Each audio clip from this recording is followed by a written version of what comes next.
లూకా సువార్త 1వ అధ్యాయము 6వ వచనం. వీరిద్దరూ ప్రభు యొక్క సకలమైన ఆజ్ఞల చొప్పునను న్యాయ విధుల చొప్పునను నిరపరాధులుగా నడుచుకొనుచు దేవుని దృష్టి నీతిమంతులై ఉండిరి. చాలు, చిన్న ప్రార్థన చేసుకుందాం. పరిశుద్ధుడైన మా తండ్రి, నమ్మకమైన దేవా, సర్వశక్తి కలిగిన దేవా, మీ వందనాలు స్తోత్రాలు చెల్లించుకుంటున్నాం తండ్రి. చదవబడిన భాగాన్ని దీవించండి, సాయం చేయండి ప్రభువా. దాన్ని వివరించడానికి తగిన జ్ఞానం అనుగ్రహించండి అని ఖాళీ చేయండి ప్రభువా. మీరు కృప చూపించండి, మీరు మీ ఆత్మతో నింపండి. ఈ మాటలు వివరించడానికి తండ్రి తగిన ఆత్మీయమైన మనసు అనుగ్రహించండి. ఈ బిడ్డల్లో కూడా జ్ఞాపకం చేసుకోండి. వినగలిగిన చెవును, గ్రహింపగలిగిన మనసును, తెరవబడిన హృదయమును మీ బిడ్డలకు అనుగ్రహించండి ప్రభువా. మీ సహాయాన్ని అనుగ్రహించండి.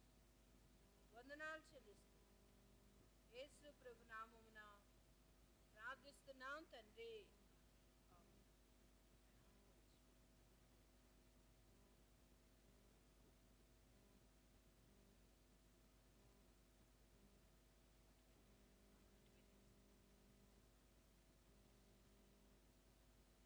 ఇక్కడ మనం చూస్తే ఇది ఒక కుటుంబం.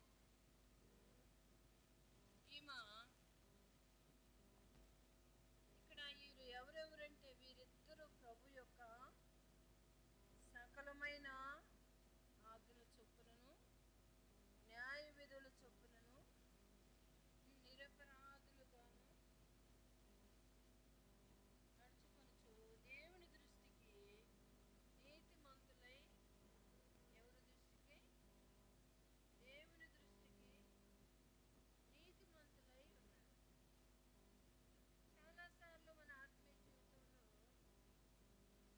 మనం మనుషుల దృష్టికి నీతిమంతులముగా ఉన్నాం.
ఇక్కడ మనం చూస్తే ఈమె ఎవరు? అహరోను కుమార్తె. అహరోను కుమార్తె అంటే అహరోను తెలుసా? ఎవరు అహరోను? మోషే యొక్క అన్న. మోషే యొక్క అన్న. ఈ అన్న కూతురు అన్నమాట. ఎవరు? ఎలిజబెత్. ఈమె జకరీకి భారీగా చేయబడింది. ఇక్కడ మనం చూస్తే భారీగా చేయబడ్డది. జకర్యాను ఒక యాజకుడుండెను. అతని భార్య అహరోను కుమార్తెలో ఒకటి, ఆమె పేరు ఎలిజబెత్. వీరిద్దరూ ప్రభు యొక్క సకలమైన ఆజ్ఞల చొప్పునను న్యాయ విధుల చొప్పునను నిరపరాధులుగా నడుచుకొనుచు దేవుని దృష్టికి నీతిమంతులైంది. దేవుని దృష్టికి నీతిమంతులై ఉన్నారు. మనం ఇక్కడ ఈ వచనములోనే మనం కొన్ని తలంపులు చూసుకుందాం. మనం ఎలాంటి వారముగా ఉన్నాము, ప్రభు దృష్టిలో ఎవరుగా ఉన్నాడంటే నీతిమంతులుగా ఉన్నారు. ఈ కుటుంబం ఇది ఎవరు? ఒక కుటుంబం. ఈ కుటుంబము ప్రభు దృష్టికి నీతిమంతులుగా ఉన్నారు. మన మనుషుల దృష్టికైతే చాలాసార్లు మనం మనుషులు ఎదుట మన నీతిని కనపరుచుకుంటాం, కానీ దేవుని ఎదుట మన నీతిని ఏం చేయలేము, కనపరుచుకోలేము. ఎందుకనంటే ఆయన రహస్యములను ఎరిగిన దేవుడు, మన అంతరంద్రియములు ఎరిగిన దేవుడు, మన ఆలోచనలను ఎరిగిన దేవుడు. అందుకనే ఆయన ఎదుట మన నీతి కూడా మనం ఏం చేయాలంటే కనపరుచుకునే వారిముగా మనము ఉండాలి. విశ్వాసులముగా, దేవుని బిడ్డలముగా, దేవుని దృష్టి ఎదుట మనం ఎలాంటి వారిముగా ఉన్నాము, దేవుని ఎలా మనం సంతోష పెడుతున్నాము, దేవుని దృష్టికి నీతిమంతులముగా మనం ఉన్నామా లేదా అనేది మనం ఏం చేసుకోవాలంటే పరీక్షించుకోవాలి. దాన్ని మనం ఏం చేయాలా? పరీక్షించుకోవాలి. వాక్యం వింటున్నాం, రోజులు గడిచిపోతున్నాయి, వారాలు గడిచిపోతున్నాయి, నెలలు గడిచిపోతున్నాయి, తర్వాత సంవత్సరాలు గడిచిపోతున్నాయి. మన జీవితంలో గడిచిపోతున్నాయా? ఇప్పటికి మన వయసు, ఒక్కొక్కరి వయసు చూసుకుంటే ఎన్ని గడిచిపోయినాయో. అందుకనే దేవుని దృష్టిలో మనం నీతిమంతులముగా ఉండాలి. ఇక్కడ ఆ నీతిమంతుల గురించి మనము కొన్ని తలంపులు మనం చూసేవారముగా ఉంటాం. చూడండి, ఫిలిప్పీలకు రాసిన పత్రిక, ఇదే ఫిలిప్పీలకు రాసిన పత్రిక 2వ అధ్యాయము 4వ వచనం, 2వ అధ్యాయము 14వ వచనం. మీరు మూర్ఖమైన వంకర జనము మధ్య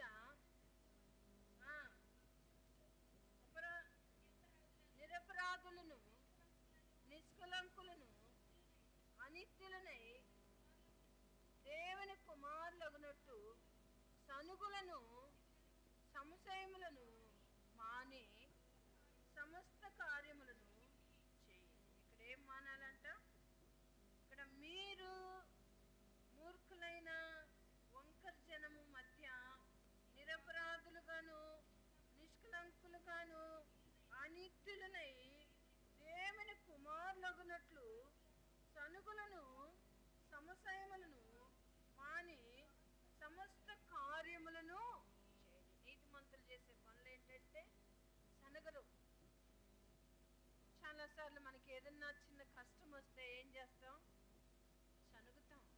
దేనికి సనుగుతాము? దేవుడు ఎందుకు నాకే పెట్టాడు ఈ ఇబ్బందులు, నాకే పెట్టాడు ఈ కష్టాలు, నేను ఆయన్నే కదా నమ్ముకొని ఉంది, నాకు ఎందుకు రావాలా అనంట ఏం చేస్తాం? మనము సనుగుతామంట. అయితే మనం ఏం చేయకూడదు, అనిత్యులు వల్లే ఉండాలి. అనిత్యులు అంటే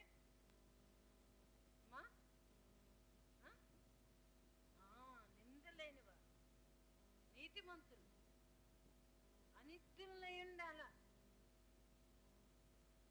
మనల్ని మనము ప్రతిదినం ఏం చేసుకోవాలంటే వాక్య వెలుగులో మన జీవితాలను మనం ఏం చేసుకోవాలా? సరి చేసుకుంటూ, పరీక్షించుకుంటూ నడవాలి. ఇది అనిత్యుల యొక్క పని.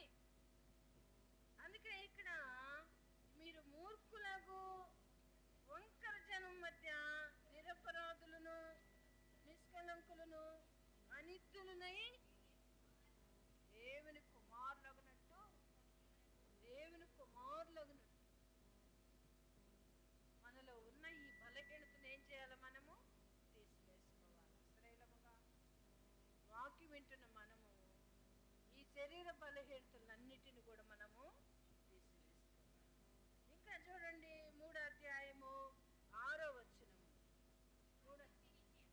ఆసక్తి సంగమును హింసించువాడనై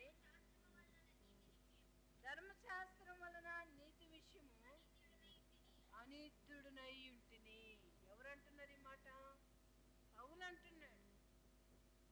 నేను ఒకప్పుడు సంఘమును ఏం చేసేవాడిని, హింసించేవాడను. అయితే ప్రభువును నేను ఏం చేస్తున్నాను అని అంటున్నాడంటే, చూడండి, నీతి విషయమై అనిత్యుడినై ఉంటుని. మన ఆత్మీయ జీవితంలో నీతి విషయములో, అందుకనే చక్కరయ్య ఎలిజబెత్ దేవుని దృష్టి ఎదుట ఏమున్నారంట, నీతిమంతులుగా ఉన్నారు. మన ఆత్మీయ జీవితంలో ఈ మొదటి తలంపులో మనము కూడా ఎవరంగా ఉండాలని చెప్పబడుతుందంటే నీతిమంతులముగా ఉండాలి. నీతిమంతులముగా ఉండాలి. పౌలు అంటాడు ఇక్కడ, అయినను ఏవి నాకు లాభకరమై ఉన్నాయో వాటిని క్రీస్తు నిమిత్తము నష్టముగా ఎంచుకుంటుని. ఏమి లోక సంబంధమైన లాభకరముగా ఉన్నవో అవన్నీ కూడా క్రీస్తు నిమిత్తం అంట నేనేం చేశాను, నష్టముగా ఎంచుకున్నాను. లోక సంబంధమైన అన్నిటినీ నేను నష్టముగా ఎంచుకున్నాను. ఇంకా అంటాడు అక్కడే,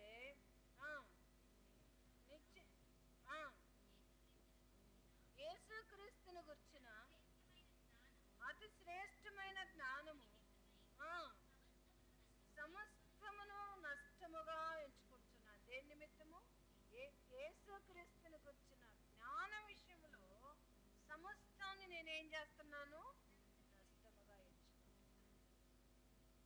ఒక ఆదివారం మందిరంలో ఏదన్నా పని ఉందనుకోండి, ఏం చేస్తాం, పని వైపే ఎక్కువ మొగ్గు చూపుతాం. అయితే వీటన్నిటిని కూడా అంట మనము నష్టముగా ఎంచుకోవాలి. ఇంకా అంటాడు అక్కడే, క్రీస్తును సంపాదించుకొను నా నీతిని గాక. ఇక్కడ అంటాడు ధర్మశాస్త్ర సంబంధమైన నా నీతిని.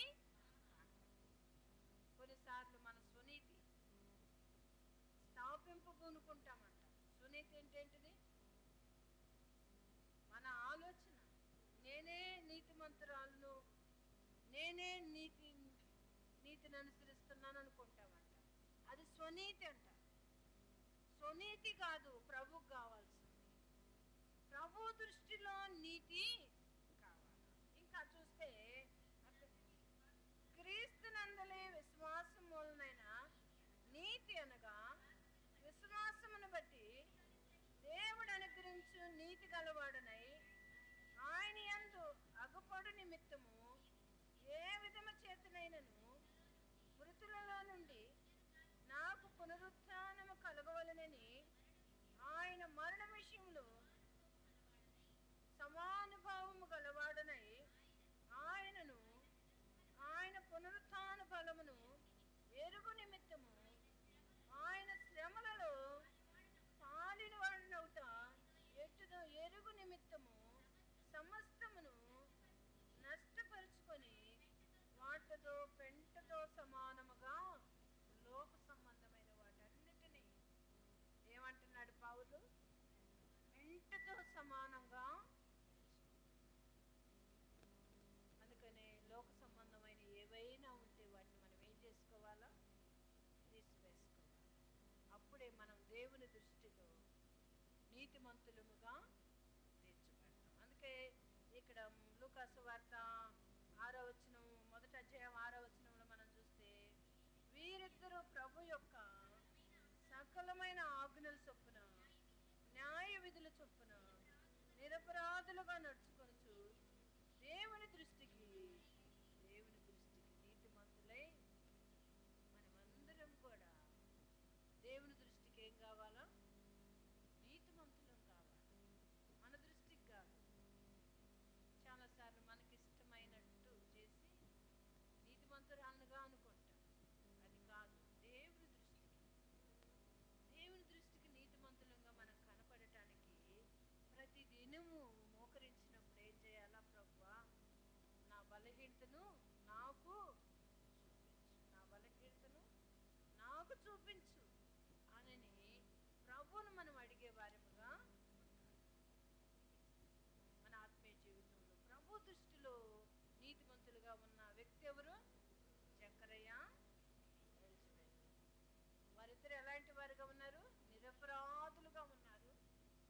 అనిత్యులు, అనిత్యులుగా ఉన్నారు, నిందలేని వారుగా ఉన్నారు. వారు ప్రభు దృష్టికి ఇది మొదటి తలంపు. రెండో తలంపులో చూస్తే యోబు గ్రంథము, యోబు గ్రంథము మొదటి అధ్యాయం, యోబు గ్రంథము మొదటి అధ్యాయం. ఊదు దేశమందు యోబు అని ఒక మనుషుడుండెను. అతడు యథార్థవంతుడును న్యాయవంతుడునై దేవుని యందు భయభక్తులు కలిగి చెడుతనమును విసర్జించినవాడు. ఇక్కడ రెండో వ్యక్తి ఎవరంటే యోబు. ఎలాంటి వాడుగా ఉన్నాడు అని మనం చూస్తే ఊదు దేశములోనేనంట. ఏ దేశం అది? ఊదు దేశం. ఈ దేశములో యోబు అనే ఒక మనుషుడుండెను. అతడు యథార్థవంతుడు. అతడు ఎవరంట? యథార్థవంతుడు. యథార్థవంతులు ఏం చేస్తారంట? వర్ధిల్లుతారు. యథార్థవంతులు వరదిల్లుతారు. లోపల ఒకటి పైకి ఒకటి ఉంటే వర్ధిల్లరు. అందుకనే మనమంట ముఖమాటము లేని వారిముగా ఉండాలి. ముఖమాటము లేని వారిముగా ఉండాలి, యథార్థవంతులముగా ఉండాలి. యోబు ఇక్కడ అలాంటి వాడుగా ఉన్నాడు. తాను యథార్థతే కాకుండా ఇక్కడ ఏం చేస్తా ఉన్నారంటే తను పెద్ద కుటుంబము. ఆ కుటుంబములో ఎంతమంది? 7 కుమారులు, 3 కుమారులు. ఈ అందరూ ఒకే ఇంట్లో విందు చేసేవారు. 10 కుటుంబాలు రోజు ఒక ఇంట్లో విందు చేసేవారు. ఈ విందు చేస్తుంటే వాళ్ళంట ఒకవేళ విందు దినములు అయిపోయినాక యోబు ఏం చేసేవాడంటే, చూడండి 5వ వచనము, వారి వారి విందు దినమున పూర్తి కాగా యోబు తన కుమారులు పాపం చేసిరేమోనని, తన హృదయంలో దేవుని దూషించరేమోనని వారిని పిలువనంపించి వారిని పవిత్రపరిచి అరుణోదయమును లేచి వారిని ఒక్కొక్కరి నిమిత్తము దహన బలులు అర్పించుచు వచ్చును. యోబు నిత్యము అలాగూ చేయొచ్చు. తన కుమారులే కాక తన బిడ్డలందరూ పెద్దోళ్ళంగా చేయాల్సింది ఏంటిది? పెద్దోళ్ళంగా మనం చేయాల్సిన బాధ్యతలు ఏంటంటే ప్రార్థన చేయటం. ప్రతి బిడ్డ కొరకు ఏం చేయాలా? ప్రార్థన చేయాలి. ప్రతి బిడ్డ కొరకు ప్రార్థన చేయాలి. ఒక తల్లి అయితే బిడ్డలు పడుకున్నప్పుడంట ఆ బిడ్డలు తలాప్ దగ్గర కూర్చొని ఒక్కొక్కరి నిమిత్తం వారి తల మీద చేతులు పెట్టి ప్రార్థన చేస్తారు. తల్లులముగా మనం చేయాల్సిన పని ఏంటంటే అన్నిటికంటే ముఖ్యముగా ప్రార్థన. మన బిడ్డల కొరకు ప్రార్థన, బిడ్డల కొరకు ప్రార్థన. బిడ్డలు మన మీద ఎన్నైనా చేయొచ్చు, మన మీద తిరుగుబాటు చేయొచ్చు, మనల్ని ఏమైనా అనొచ్చు. అయితే మనం చేయాల్సింది ఏంటిది? వారి నిమిత్తము ప్రార్థన. వారి నిమిత్తము మనం ఏం చేయాలంటే బిడ్డల కొరకు ఎందుకంటే వారి హృదయములో ఒకవేళ దేవుని దూషించరేమో, దూషిస్తారేమో అనని ఏం చేస్తూ వచ్చేవాడంటే ప్రతి ఒక్కరి నిమిత్తము దహన బలి, ఒక్కొక్కరిని పిలిచి వారి నిమిత్తము దహన బలి చేసేవాడు. ఎందుకు చేయాలి అట్లా అంటే చూడండి, నిర్గమాకాండము 29వ అధ్యాయము 29వ అధ్యాయము నిర్గమాకాండము 29వ అధ్యాయము 9వ అధ్యాయము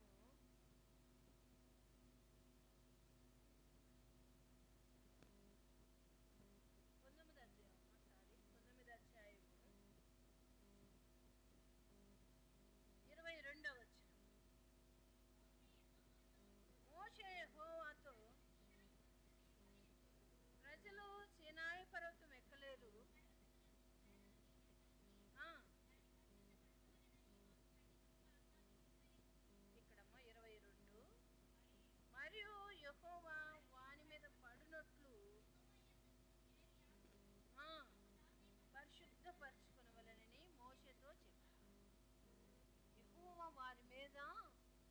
ఏమో దేవుడు పడితే కుటుంబాలు ఏమైనా ఉంటాయా?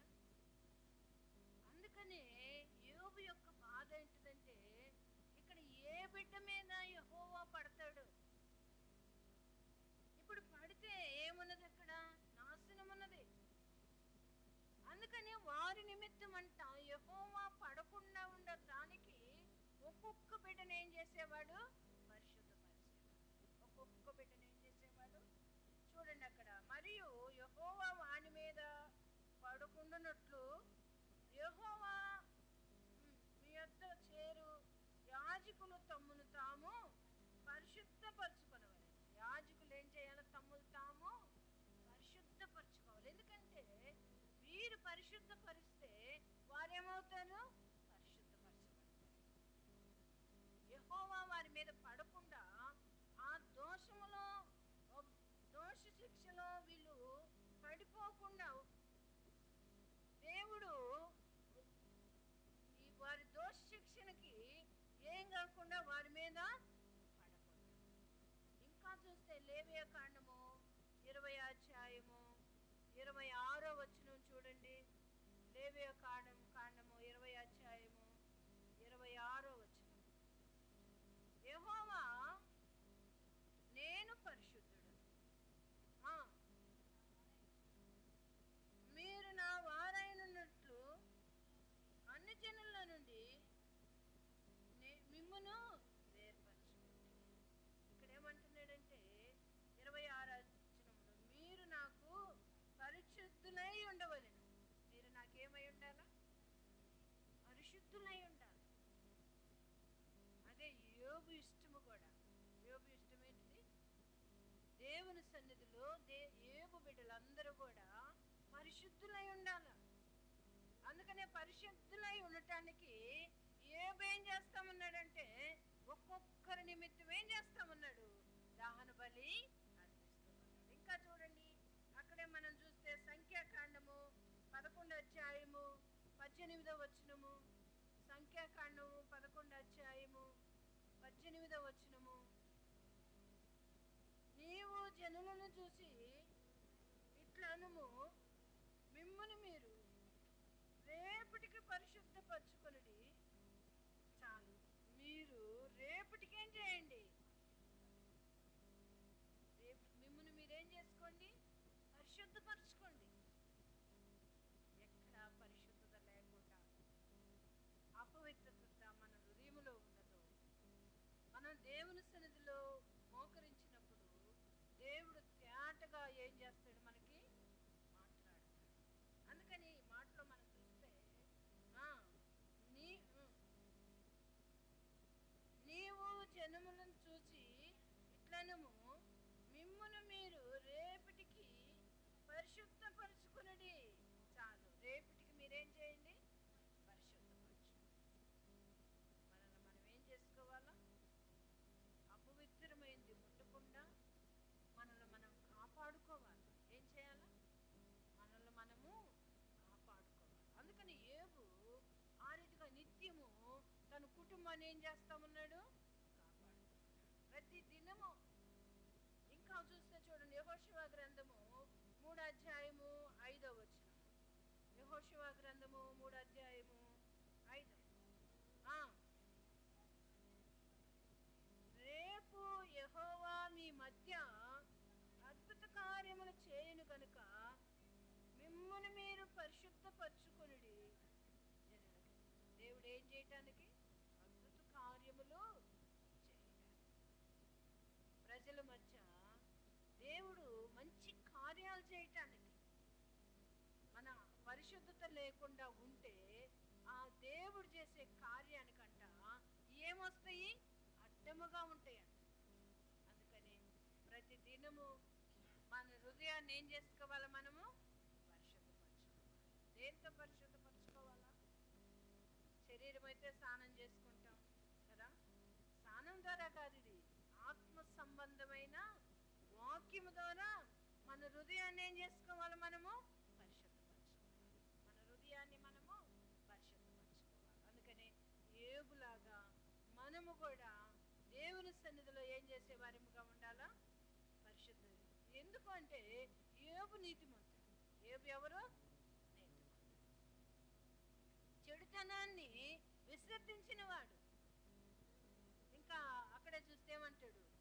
దేవుని యందు భయభక్తులు, భయము భక్తి. కొంతమందికి భయం ఉంటుంది కానీ భక్తి ఉండదు, కొంతమందికి భక్తి ఉంటుంది కానీ భయం ఉండదు. ఈ రెండు ఉండాల, భయము భక్తి రెండు ఉండాల. అయితే ఒకటి ఉండి ఒకటి లేకపోతే ప్రయోజనము లేదు.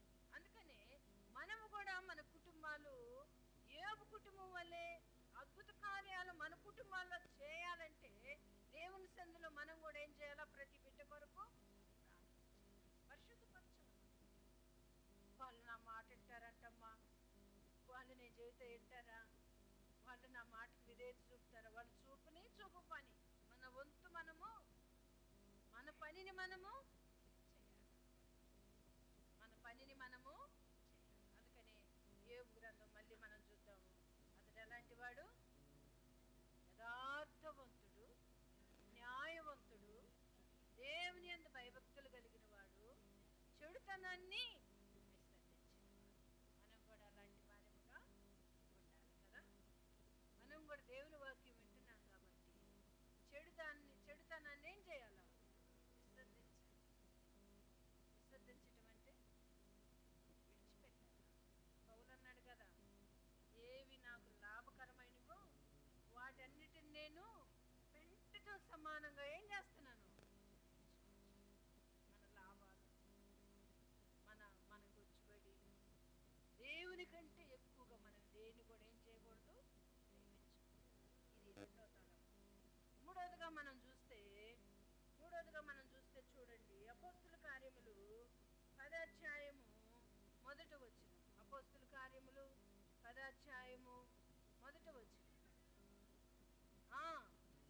పటాలంలో సదాధిపతి అని ఒక కొన్నేళ్ళని భక్తిపరుడు ఒకడు, భక్తిపరుడు అంటే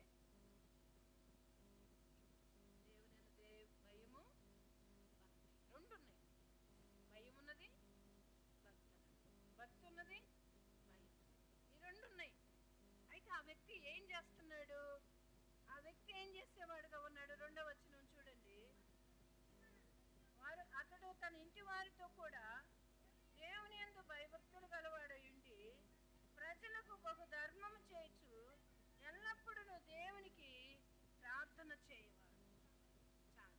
ఏం చేసేవాడంటే ఎల్లప్పుడూ దేవుని యందు భయభక్తులే కాకుండా ఆయన ఏం కలిగి ఉండేవాడంటే ధారాళమైన గుణము కలిగిన వాడంట. ఏ ధారాళము? ఇక్కడ చూస్తే చూడండి, ఆ మాట మళ్ళీ చదవండి, 2వ వచనము. ఇంటి వారితో కూడా దేవుని యందు భయభక్తులు గలవాడై ఉండి ప్రజలకు బహు ధర్మము చేయొచ్చు. చాలు. ప్రజలకు బహు ధర్మము చేయొచ్చు. నీతిలో అదొకటి. ప్రజలకు ఏం చేసేవాడు? బహు ధర్మము చేసేవాడు. అందుకనే మన ఆత్మీయ జీవితంలో మనము కూడా ధర్మం చేసేవారిగా ఉండాలి. ఎవరు చేస్తాం మనం ధర్మం?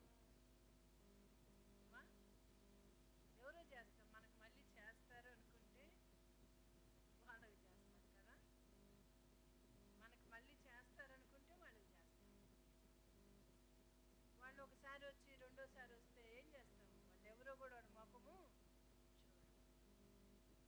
అయితే మనం కూడా అంటే ధర్మం చేసే విషయంలో దాతృత్వము కలిగిన వారముగా ఉండాలి. నీతి విషయంలో అయితే ధర్మం చేసే విషయంలో దాతృత్వము కలిగిన వారముగా ఉండాలి. ఎక్కడ మా బాధలు, మా కష్టాలు, మా ఇబ్బందులు మాకే జరిపోయా, మేము ఎప్పుడు చేయగలము? ఇది ఎక్కడుంటుందంటే దేవుని దగ్గర.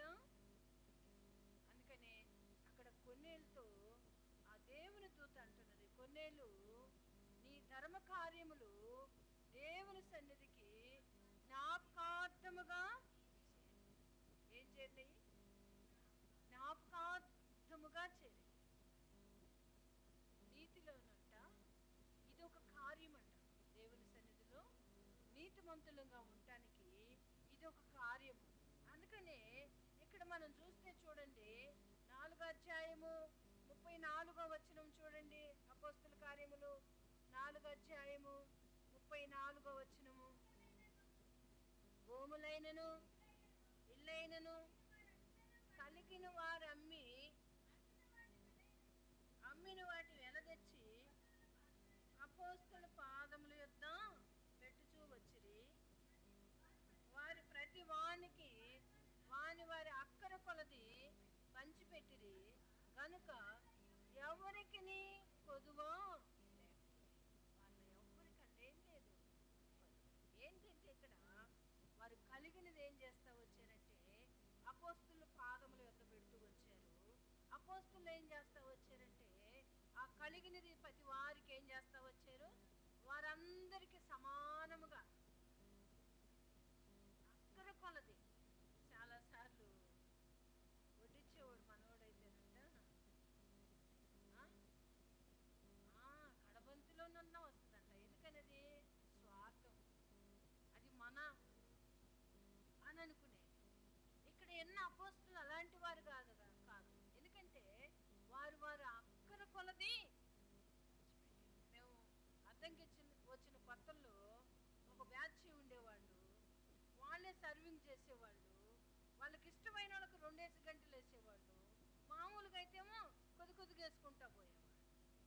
నాకు అది బాధేసి నేను మళ్ళీ వెనక్కి తిరుక్కుంటూ పోయేదాన్ని గంటలు వేసుకుని. ఎందుకని పక్షపాతం ఉండకూడదు. పంచిపెట్టే విషయంలో ఏమండకూడదు, పక్షపాతం ఉండకూడదు. చాలాసార్లు ఏం చేస్తామంటే పంచిపెట్టే దాంట్లో పక్షపాతం చూపిస్తాం. పక్షపాతం ఎప్పుడు కూడా ఏం చేయకూడదు, ఉండకూడదు. పక్షపాతం ఉంటే మనం చేసిందంతా కూడా వ్యర్థమే. అందుకనే పక్షపాతం లేకుండా పంచిపెట్టేవాడు ఏం చేయాలా, శుద్ధ మనసుతో పంచిపెట్టాలి. ఏ మనసుతో? శుద్ధ మనసుతో, మంచి మనసుతో. ఈ మంచి మనసుతో పంచిపెడితే అది తీసుకున్నవాడు ఏం చేస్తాడు, తృప్తిగా తింటాడు. ఎంతైనా లేకపోతే వాడికి అంత ఇచ్చాను, నాకెంత ఇచ్చాను, వాళ్ళకి అంత ఇచ్చాను, నాకెంత ఇచ్చాను, ఇదే నువ్వు ఎంత అన్నావు ఏంటిది శోధనే మిగులుద్దు. కానీ దీంట్లో దేవుని దృష్టిలో నీతి కనపడదు. అందుకని మన ఆత్మీయ జీవితంలో మనం పంచిపెట్టే విషయంలో కూడా అంటే ఏం కలిగి ఉండాలి, మనము శుద్ధ మనసు.